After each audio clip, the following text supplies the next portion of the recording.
Graça e paz. Abra sua Bíblia. Mantenha sua Bíblia aberta. No Evangelho de Jesus, segundo o relato de Mateus, capítulo 2. A leitura que fora feita há pouco se deu do verso 13 até o verso 23. E com isto nós damos continuidade à nossa série de sermões intitulada Vocação, Marca da Identidade Cristã. É uma série na qual nós olhamos para a vida e para a obra e para a morte e para a ressurreição de Jesus Cristo por meio do escritor Mateus. Então nós vamos olhar para este texto durante todo o ano. Eu gostaria de compartilhar com os irmãos uma experiência vivida por um homem chamado John Wesley. Esta experiência se deu no século XVIII, de uma maneira mais específica, em 1738, quando John Wesley estava numa reunião de estudo bíblico, e ele então começa a ouvir o prefácio de Martinho Lutero a respeito da Epístola aos Romanos. E enquanto se lia o prefácio escrito por Lutero, a Epístola aos Romanos, John Wesley começou a ter aquilo que ele chamou, entre aspas, um coração estranhamente aquecido. Enquanto ele ouvia a respeito da palavra de Deus, ele começou a ter o seu coração estranhamente aquecido. E ele começou a perceber então que a palavra de Deus era viva, poderosa, edificante, capaz de transformar o coração, capaz de alentá-lo, capaz de gerar para ele experiências com Deus da palavra. Então John Wesley começou a se envolver com a palavra do Senhor, com o estudo da palavra de Deus, e narra a história da cristandade que John Wesley andou pregando pela Inglaterra, dentro das igrejas e fora das igrejas, fruto daquilo que ele começou a ouvir da palavra. Poderíamos citar Lutero também, que foi impactado pela palavra, especialmente na Epístola de Paulo aos Romanos também, quando Paulo afirma que o justo viverá pela fé.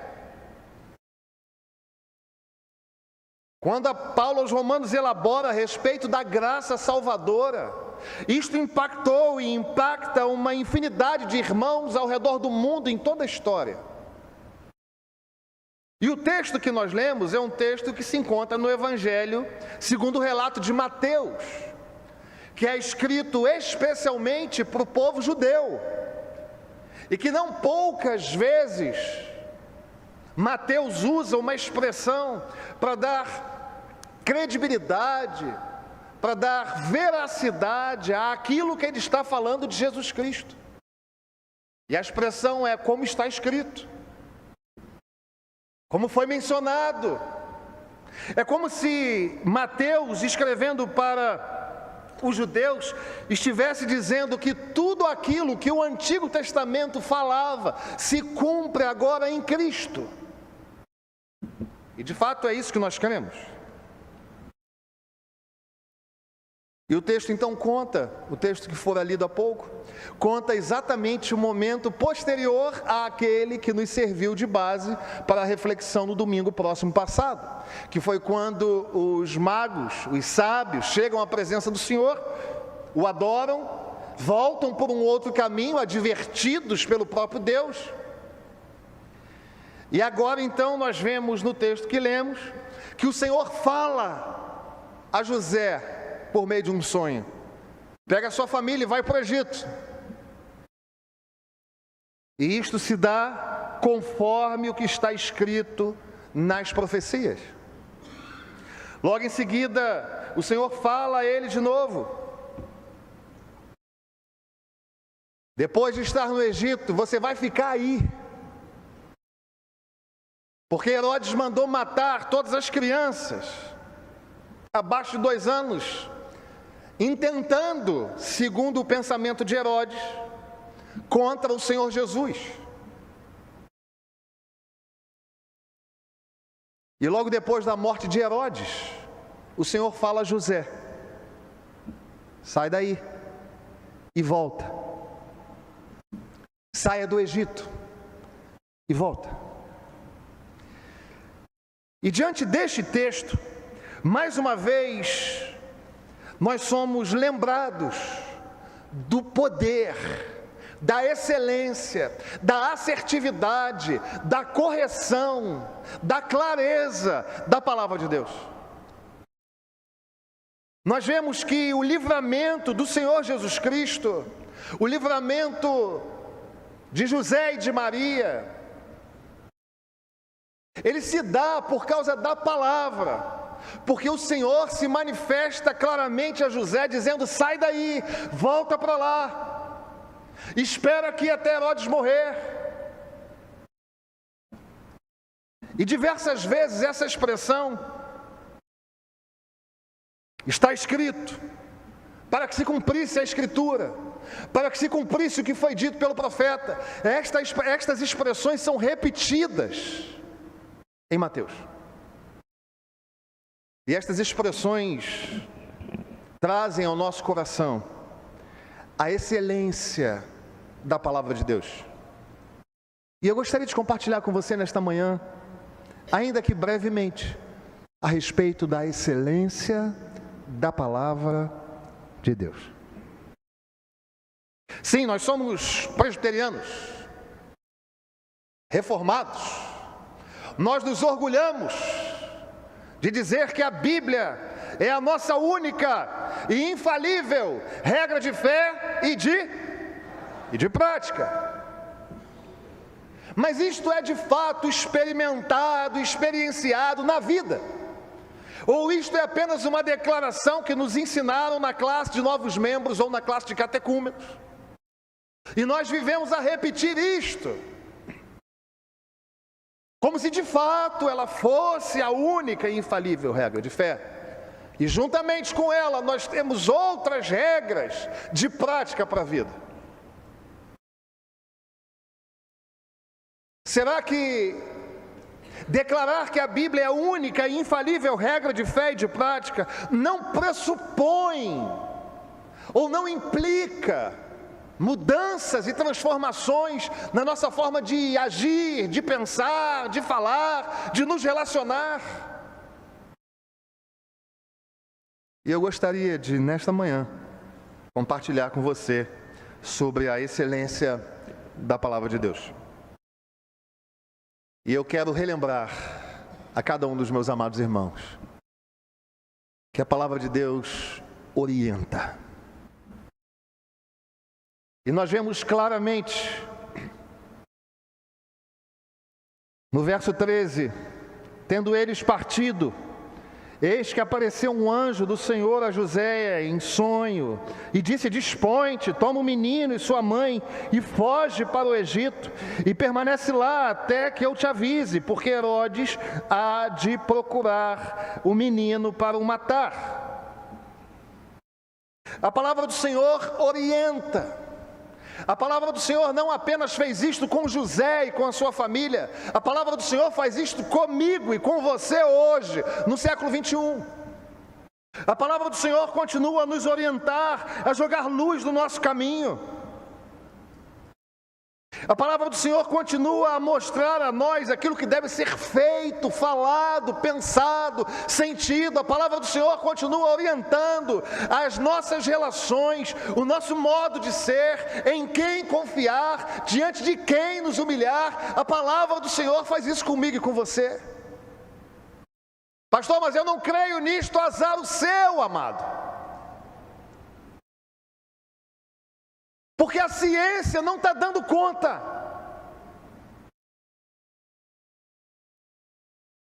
Os grandes tratados filosóficos não dão conta. E não é que não dão conta hoje, nunca deram. As perguntas filosóficas na boca dos filósofos continuam sem resposta. De onde viemos? Para onde vamos? O que é o ser? O que é o presente? Qual é o nosso senso de existência? E enquanto o mundo está perdido, achando que o planeta é um caminhão desgovernado, sem freio, descendo uma serra, o povo do Senhor é orientado pela palavra. O povo do Senhor recebe de Deus luz para entender quem é, luz para entender para onde vamos, luz para entender de onde viemos, luz para entender como nós nos relacionamos, luz para entender.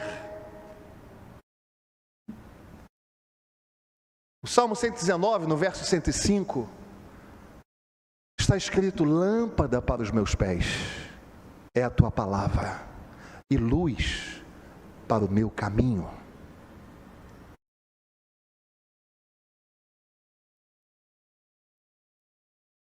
Eu não consigo compreender que haja crentes que tenham dificuldade de ler a Bíblia. Não consigo entender isso. Pastor, mas é que eu não sou um leitor. Mas ninguém está te convidando a ser um leitor, embora ser um leitor seja sensacional. Eu não estou falando que você deve ler a Bíblia porque você é um leitor ávido por boas palavras, por boas construções. Eu estou falando que você deve ler a Bíblia porque nós cremos ser ela, a palavra de Deus, a única e infalível regra de fé e de prática. Diga-se de passagem, nós precisamos dizer que ela é infalível hoje. Porque pasmem e caiam para trás. Existem teólogos que dizem não. A Bíblia pode errar. Não, a Bíblia precisa ser atualizada.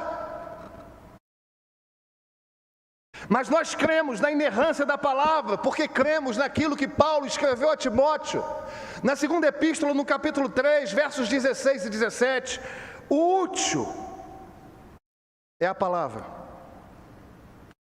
Toda a Escritura é inspirada, toda a Escritura é útil para o ensino, para a repreensão, para a correção e para a instrução na justiça.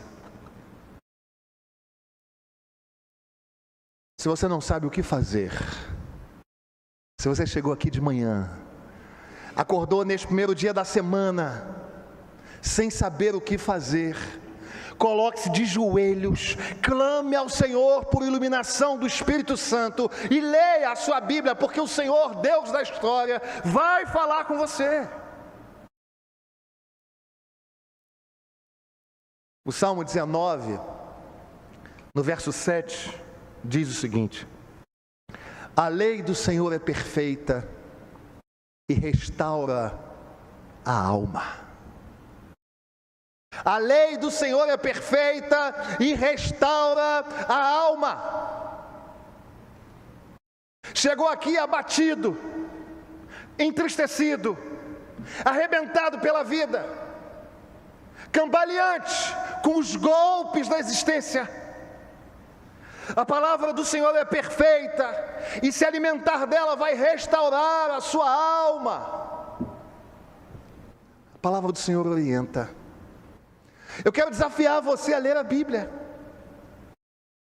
Eu quero desafiar você a não passar um dia sem lê-la, a se alimentar dela, a crer nas suas promessas. Está na dúvida? Leia a Bíblia. Ela vai jogar luz na sua existência. Mas a palavra de Deus não apenas orienta, a palavra de Deus protege. O verso 16 diz: Vendo-se iludido pelos magos, enfureceu-se Herodes grandemente e mandou matar todos os meninos de Belém e todos os dos seus arredores, de 2 anos para baixo, conforme o tempo do qual, com precisão, se informara dos magos. Se a palavra de Deus orienta, joga a luz. Se a palavra de Deus te mostra como pensar, o que falar, como agir, que caráter ter, como tratar a esposa, como tratar o marido. Aliás, não há espaço para aqueles que servem ao Senhor da palavra, para ignorâncias, para violências dentro de casa. Os homens estão comigo, digam amém.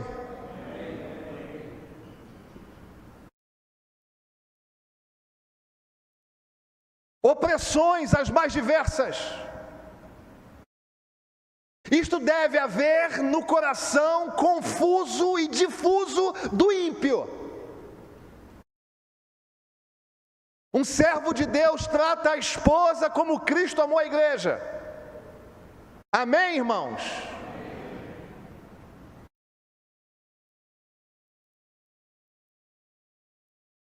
Um servo de Deus sabe temperar sua palavra com sal, não levanta sua voz para falar com a sua esposa, não a oprime, não a agride fisicamente e nem emocionalmente, porque esse irmão é orientado pela palavra. As irmãs, de igual modo, não gritam, tratam seu marido como autoridade, como liderança,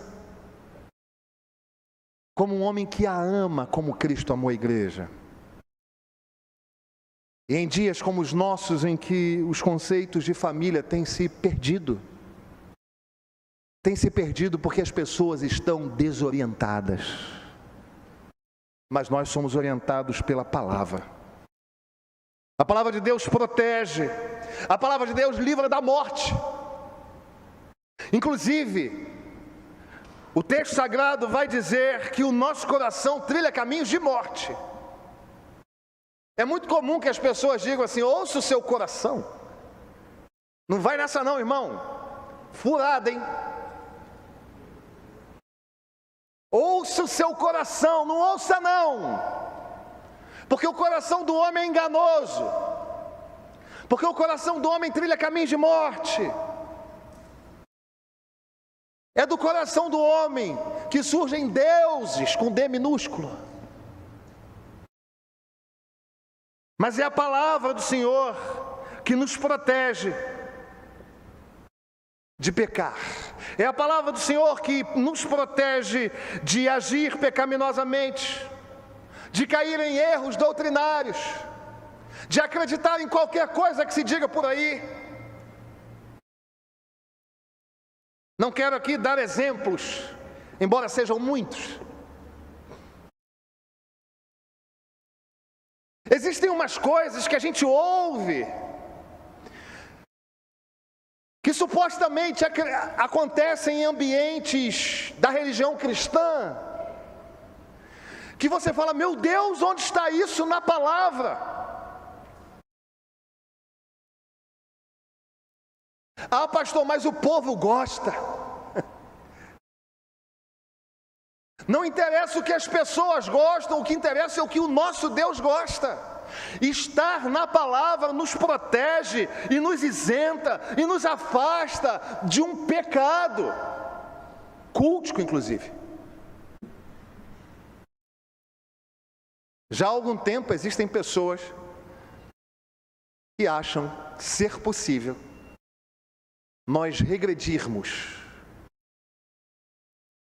e perdoarmos a Deus.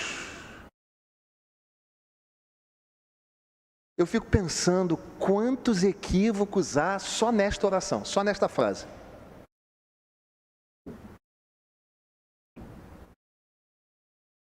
Mas de tempos em tempos essas coisas surgem. E o povo continua perdido porque lhes falta conhecimento.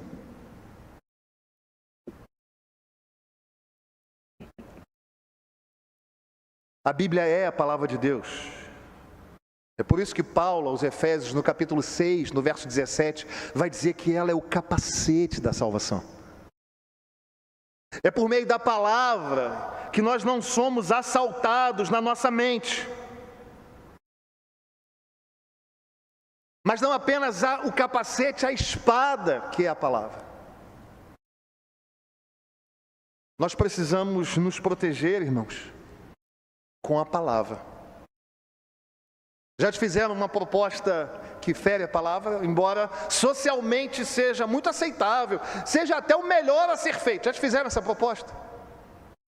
Olha, mas isso aqui vai ser bom. Assim, não é o certo. Mas olha, se fizer isso, resolveu a vida. Não resolva a vida, mas seja fiel à palavra.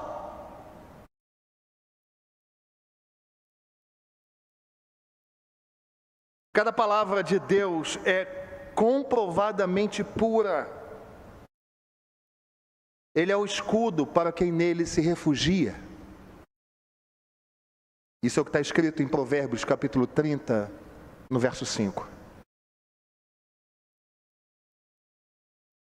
E como o Senhor resistiu às tentações do deserto?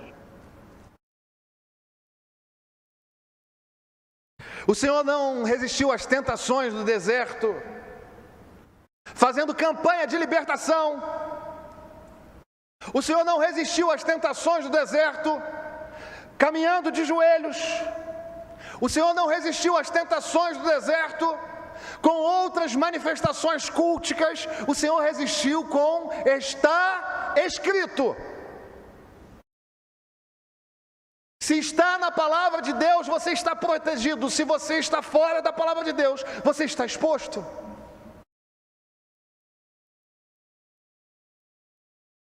E nessa manhã eu quero trazer ao seu coração uma memória que todos, eu quero crer, que estejam aqui saibam. Eu quero tratar da excelência da palavra de Deus e dizer que a palavra de Deus nos orienta. A palavra de Deus nos protege de pecar. Mas em terceiro e último lugar, a palavra de Deus se cumpre. Nós vemos que em cada fragmento do texto lido, o escritor tem o cuidado, inspirado pelo Espírito Santo, em dizer, para que se cumprisse o que fora dito, para que se cumprisse o que foi escrito. Nós vemos nesse texto claramente a ênfase no cumprimento da palavra.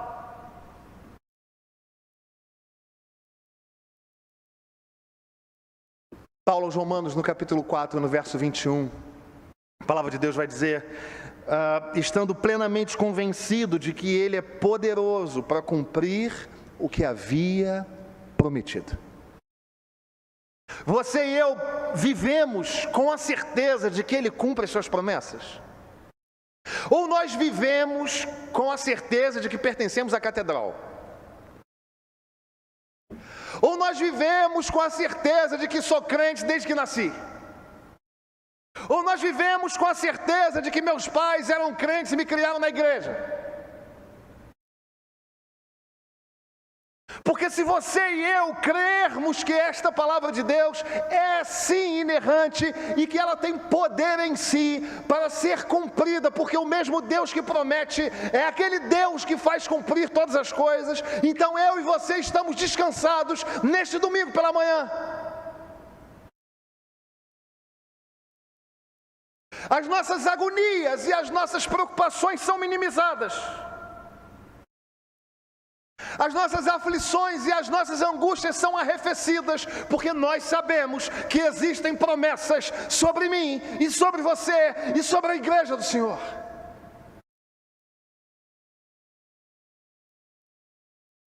Primeiro livro dos Reis, no capítulo 8, no verso 56, a palavra de Deus diz: bendito seja o Senhor, que deu repouso ao seu povo de Israel, E segundo tudo o que prometera, nenhuma só palavra falhou, de todas as suas promessas, nenhuma só. Portanto, eu não me escandalizo com guerras e rumores de guerras. Eu oro para que o Senhor tenha misericórdia daqueles que lá estão. E a minha oração não tem partido, hein, irmãos? Porque é engraçado também o que está acontecendo até nas orações. Oração passou a ter partido agora. Se o cara é mais afeito, se o ser humano é mais afeito aos pensamentos à direita, ele ora por Israel. Se ele é mais afeito a um pensamento de esquerda, ele ora pela Palestina. E o que o Evangelho nos chama é orar por aqueles que sofrem e que morrem. Nós precisamos resgatar aquilo que nos coloca acima dessas discussões. Tem gente morrendo agora, irmãos. Isso deve doer no nosso coração. Mas isso não deve nos escandalizar. Porque a palavra está se cumprindo. Guerras e rumores de guerras. A Ucrânia deixou de ser alvo das orações e a Rússia também. Porque também as coisas são, assim como partidárias, são efêmeras. Ninguém mais está morrendo na Ucrânia e na Rússia. Mas a igreja precisa se levantar como voz de Deus para orar por isso. Sejam russos, sejam ucranianos, nós clamamos por misericórdia. Porque nós cremos que a palavra do Senhor está se cumprindo. E pestes, e mortes, e fomes. E se você ainda não percebeu que o relógio do Senhor está chegando ao fim, você está completa e totalmente alienado daquilo que a palavra de Deus diz. Só que nós não vemos o fim das coisas com dores no coração. Nós que somos orientados pela palavra, nós que somos guardados pela palavra, nós que sabemos que ela se cumpre, nós sabemos qual vai ser o último capítulo desse livro. Nós oramos por aqueles que sofrem, agimos na direção daquele que sofre com misericórdia. Mas nós aguardamos o dia em que nós nos encontraremos com o Senhor, porque isto há de acontecer. Ah, irmãos, não fique com seu coração fechado para isso. Não viva a sua vida como se a sua vida fosse só aqui. Não ache que Jesus te abençoa apenas nas coisas daqui. Porque se a nossa esperança em Cristo se limitasse apenas a esta vida, nós seríamos os mais infelizes de todos os homens. Há uma palavra a respeito do futuro. Há uma palavra a respeito do nosso amanhã. Há uma palavra a respeito de como será o final das coisas. E no final de tudo, no último capítulo desse livro, nós vamos ter condições de enxergar com os nossos olhos que tudo, absolutamente tudo se cumpriu. E nós ouviremos o nosso nome sendo chamado pelo Senhor nos ares. E os mortos em Cristo ressuscitarão primeiro. E nós iremos para o Senhor. Nós cremos nisto, igreja. 3 améns. Nós cremos nisso, irmãos. Isso é mais real do que eu e você aqui e agora. Porque toda a palavra do Senhor é útil. toda a palavra do Senhor vai ser cumprida. No final da história, o diabo não vence, o mal não vence. Os desejos ateus e materialistas, cientificistas não vencem. Aliás, todos esses grandes nomes estarão de joelhos, professando que Jesus Cristo é o Senhor para a glória de Deus o Pai, eles para a condenação. E nós também faremos isto. Jesus Cristo é o Senhor para a glória de Deus o Pai, mas para nós será para a absolvição. E isto se aplica ao final das coisas, mas se aplica também ao hoje, aqui e agora. Se aplica a vitórias espirituais do futuro, mas também se aplica à santa companhia do Senhor com você aqui e agora. A palavra de Deus falou isso. O próprio Senhor Jesus disse isso em Mateus capítulo 28, no verso 20. Eis que estou convosco todos os dias. Calma. Eis que estou convosco todos os dias. Calma. Ele é o Deus Emanuel. Calma. Ele está conosco. Isto é promessa de Deus. Não dormita e nem dorme o guarda de Israel. Calma. E assim, eu quero que você volte para sua casa no dia de hoje, entendendo a excelência desta palavra. Esta palavra vai orientar você. Esta palavra vai dizer quem você é, quem Deus é, de onde você veio e para onde você vai. Esta palavra vai proteger você das falsas doutrinas, das falsas filosofias, das idolatrias desse tempo. Ela vai colocar o seu coração seguro diante de tantas vozes. E ela tem se cumprido. Ela há de se cumprir plenamente. E neste último capítulo do cumprimento da palavra, nós estaremos juntos na presença do Deus eterno. Confortem-se e consolem-se com esta verdade. Que Deus nos abençoe.